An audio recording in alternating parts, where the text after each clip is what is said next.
સુરેન્દ્રનગર જિલ્લાના લીંબડી રાજકોટ હાઈવે પર ડામર ભરેલ એક ટેન્કર અને ખાનગી બસ અકસ્માત સર્જાતા આગ લાગવાની ઘટના બનવા પામી હતી। ત્યારે ઘટનામાં 4 લોકોના મોત નીપજ્યા છે। મળતી જાણકારી અનુસાર ચોટીલા તાલુકાના સાંગાણી ગામ નજીક ચોટીલા રાજકોટ નેશનલ હાઈવે પર ચોટીલા તરફ જતા ખાનગી ટ્રાવેલ્સ તથા ડામર ભરેલા ટેન્કર વચ્ચે અકસ્માત થવા પામ્યો હતો। ટેન્કરનું ટાયર ફૂટવાથી પાછળ આવતી ટ્રાવેલ્સ ટેન્કર સાથે અથડાતા શોર્ટ સર્કિટને કારણે ટ્રાવેલ્સમાં આગ લાગી હોવાનું જાણવા મળી આવ્યું છે। ત્યારે આ ઘટનામાં 4 લોકોના મોત, આશરે 10 લોકોને સામાન્ય ઈજા થવા પામી હતી। આ ઘટનાની જાણ થતાં વહીવટીતંત્ર દ્વારા તાત્કાલિક ફાયર ફાઇટરોને બોલાવી આગ ઉપર કાબુ મેળવવામાં આવ્યો હતો। જે બાદ મૃતકોના મૃતદેહને પોસ્ટમોર્ટમ અર્થે ખસેડવામાં આવ્યો હતો, જ્યારે ઈજા પામનાર વ્યક્તિઓને સારવાર અર્થે રાજકોટ સિવિલ હોસ્પિટલ ખાતે રિફર કરવામાં આવ્યા। તો આ ઘટનાને પગલે પોલીસ પણ ઘટના સ્થળે દોડી આવી હતી। હાલ અકસ્માતને મામલે ગુનો નોંધી સમગ્ર મામલે તપાસ હાથ ધરી હતી। આજે મોડી રાત્રે 1:30 વાગે ચોટીલા રાજકોટ હાઈવે ઉપર સાંગાણી જે ગામ આવેલું છે ત્યાં પાટિયાની નજીક એક ખાનગી ટ્રાવેલ્સ અને ડામર લઈ જતો ડમ્પર વચ્ચે અકસ્માત થયેલો છે અને આ અકસ્માતની અંદર 4 લોકોના મૃત્યુ થયેલા છે અને જે 4 લોકોને ચોટીલા રેફરલ હોસ્પિટલ ખાતે પોસ્ટમોર્ટમ માટે લઈ જવામાં આવેલ છે। સાથે સાથે નાની મોટી જે ઇન્જરી થયેલી છે તેવા પણ 10 લોકોની ઇન્જરી થયેલી છે। એ તમામને 108 દ્વારા રાજકોટ સિવિલ હોસ્પિટલ ખાતે ખસેડવામાં આવેલા છે અને તમામની સારવાર ચાલુ છે। બસ ક્યાંથી ક્યાં જતી?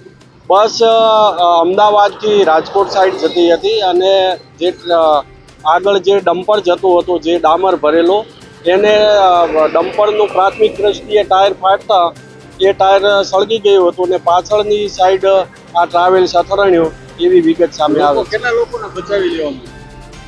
આ કેટલા હતા એમાં 35 થી 40 લોકોને બચાવી લેવામાં આવે છે। ગઈ રાત્રે આશરે 1:30 વાગ્યાની આજુબાજુ અમદાવાદ રાજકોટ હાઈવે પર સંગાણી પાટિયા પાસે એક લક્ઝરી બસ અને ડામર ભરેલા ટેન્કર વચ્ચે અકસ્માત થયેલો। જે અકસ્માતમાં આગ લાગી જવાના કારણે, દાઝી જવાના અને ઈજાના કારણે 10 વ્યક્તિઓને ઈજા થયેલી। જે લોકોને ચોટીલા સરકારી દવાખાને લઈ ગયા અને ત્યારબાદ એમને રાજકોટ રિફર કરવામાં આવ્યા અને એના પછી 4 ડેડ બોડી અંદરથી કાઢવામાં આવી અને હાલમાં તપાસ ચાલુમાં છે। હાલ કેટલા લોકોને બચાવી લેવામાં?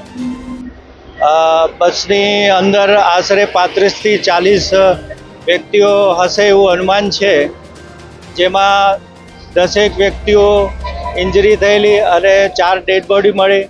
બાકીનાઓને બચાવી લેવામાં આવ્યા અને તેઓને રવાના કરી। આગ લાગવાનું કારણ બી જણાવો। અકસ્માત થવાના કારણે ટેન્કરની પાછળ અથડાવાના કારણે આગ લાગી ગઈ। કલ્પેશ વાડેર, સુરેન્દ્રનગર। હવે જુઓ દેશ દુનિયાની તમામ ખબરો તમારી આંગળીના ટેરવે।